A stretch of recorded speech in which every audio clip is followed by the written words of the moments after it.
OK, takže jak si vybudovat disciplínu? Než začnu úplně se bavit o tom, jak získat disciplínu a jak se zbavit prokrastinace, tak bych jenom chtěl v rychlosti zmínit to, že každý z nás určitě nenajde práci, která ho bude 100% bavit. A musíte si zvyknout na to, že veškerá práce vás bavit nebude. A to, že všichni na internetu říká, že najděte si to, co vás baví.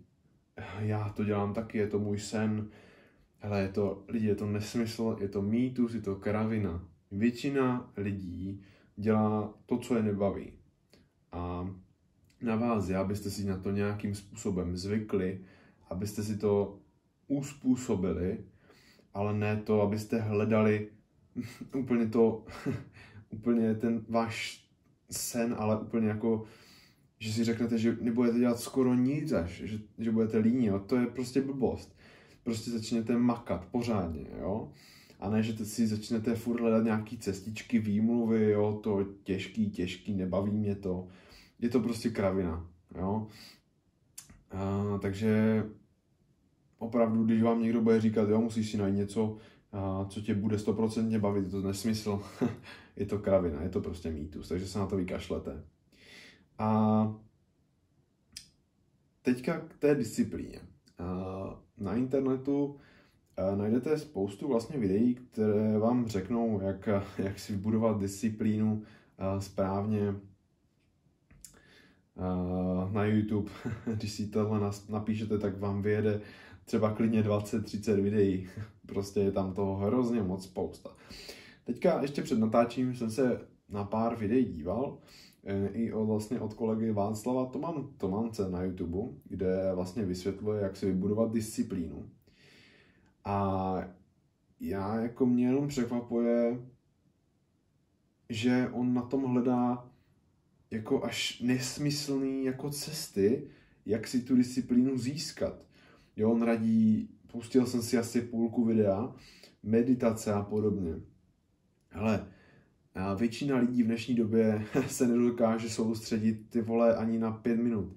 Na tož tak, aby zvládla jako vydržet třeba 5 minut meditovat. Jo, to je nesmysl. To je prostě nesmysl. A já vám řeknu, jak jsem to udělal já. Je to velice jednoduchý, není na tom vůbec nic těžkého. Jenom abyste to pochopili v tom kontextu, jak jsem o tu disciplínu vlastně vůbec přišel. Asi před 2 rokama, nebo před rokem, ještě když byl covid, to jsem byl na střední škole, když jsem z toho covidu velice špatný. Jo? Prostě byli jsme doma za počítačem, vstávali jsme, já nevím, kolem 7 hodin a seděli jsme 5 hodin u kompu. Jo?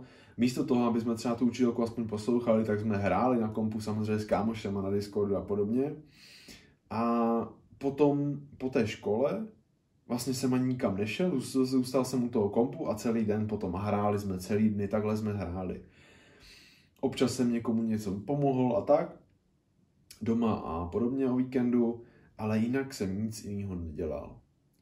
A ten rok nějak uběhl, teďka vlastně už pracuji a můžu říct úplně upřímně, že jsem si tu disciplínu znova našel a to jenom díky sportu. Jo? Není na tom vůbec nic těžkého. Asi můj vlastně odhad je v tom, že sportovci s disciplínou vlastně nebudou mít vůbec žádný problém. Protože pokud děláte nějaký sport a jste na něho zvyklí a děláte ho pravidelně, tak to je přesně ta disciplína. To je to, co vlastně vy potřebujete, dělat něco pravidelně, nějakou určitou dobu. Jo?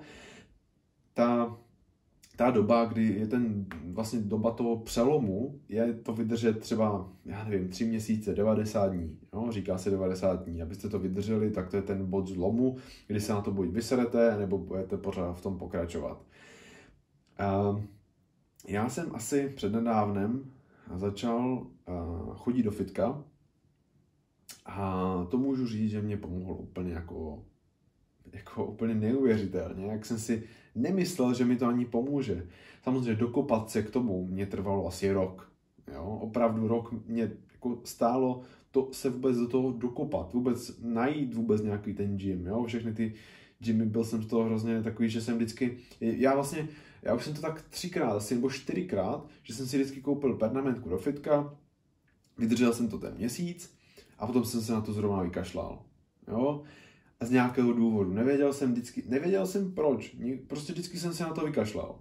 A teďka vlastně už jsem si řekl, hele, dost, prostě teďka rok jsem se tady jenom válel, nic jsem nedělal a prostě jenom tahle ta věta mě od toho všeho dělila. A díky tomu, že mi to takhle vychází, tak vlastně díky práci můžu chodit do fitka si zacvičit ještě před prací každé ráno, třikrát týdně a jedu vlastně full body tréninky. A tady ty 3 dny v týdnu. Mám čas prostě hodinku před prací. A ani jako je neuvěřitelný, jak mě tohle hrozně pomohlo a jak mě to totálně zlomilo v dobrém slova smyslu.